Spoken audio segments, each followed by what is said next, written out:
They say mirrors never lie, but at 2:17 a.m., driving an empty bus through a sleeping city, I realized something worse than a lie. The mirror showed an empty aisle, while I could hear breathing behind me. Night shifts teach you patterns. Silence between stops, flickering streetlights, drunk passengers, lost souls. I had seen them all in my 15 years as a night bus driver. This route was the last one before dawn, Route 47, industrial zone to the old suburbs. Barely anyone rode it anymore. That night started normal, too normal. At the terminal, only one passenger boarded, a tall man, dark coat, head lowered. He sat in the very last seat, center row. I noticed him because he didn't make a sound. No footsteps, no cough, just presence. I drove. Stops passed, no one else boarded. One by one, passengers left until the bus was empty, except him. I checked the rearview mirror out of habit. The seats were empty. All of them. My grip tightened on the steering wheel. I glanced back with my own eyes. The man was there, sitting, hands on his knees, head slightly tilted as if listening. I looked back at the mirror. Nothing. I told myself it was the angle, old mirror, bad lighting. Still, my heart started racing. "Sir?" I called out. No response. The bus hummed forward, tires whispering against wet asphalt. Streetlights flickered. The city felt hollow. I checked the mirror again. Empty. Then I heard it. A slow inhale right behind me. I forced myself to breathe. "Last stop is in 10 minutes, I said, louder this time. Silence. At the next red light, I turned my head. The man was still there.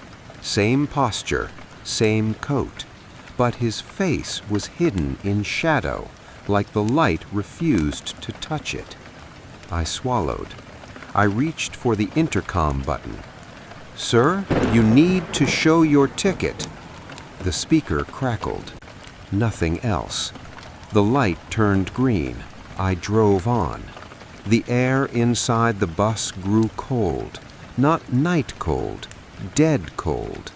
I checked the mirror again. Empty.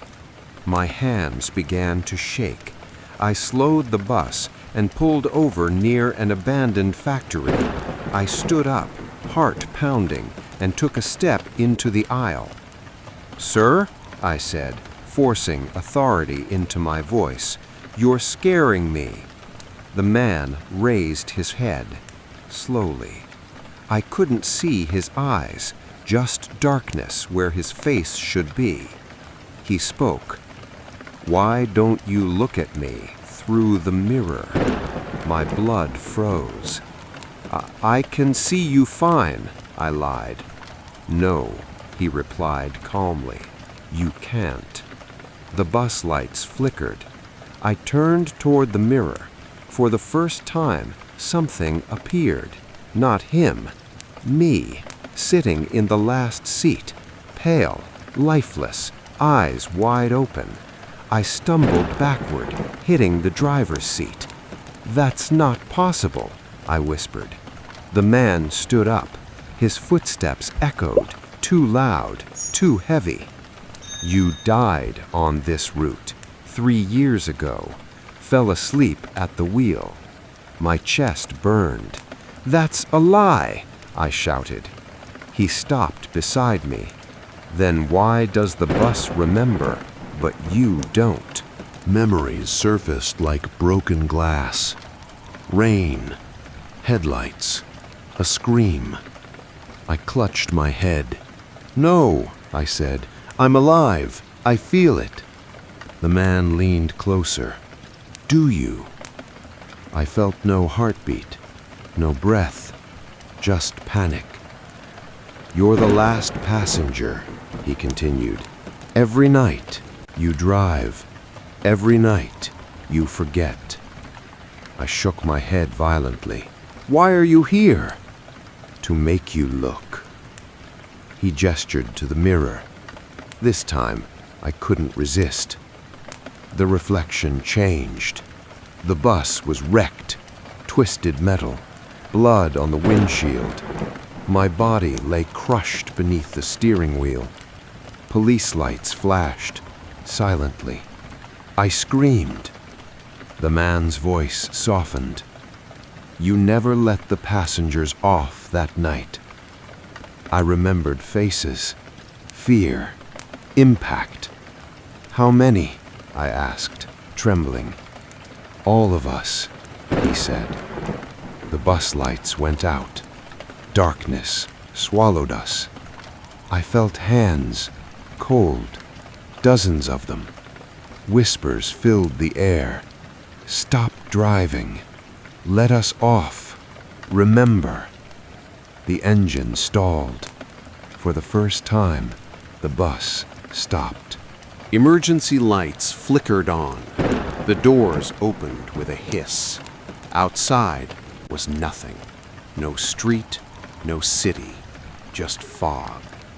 One by one, shadows stood from empty seats, passengers I never remembered picking up. They walked past me, through me. Each one whispered a date, a name, a scream. Last was the man in the dark coat. You can stay, he said, or you can wake up. Wake up where? I asked. He pointed to the mirror.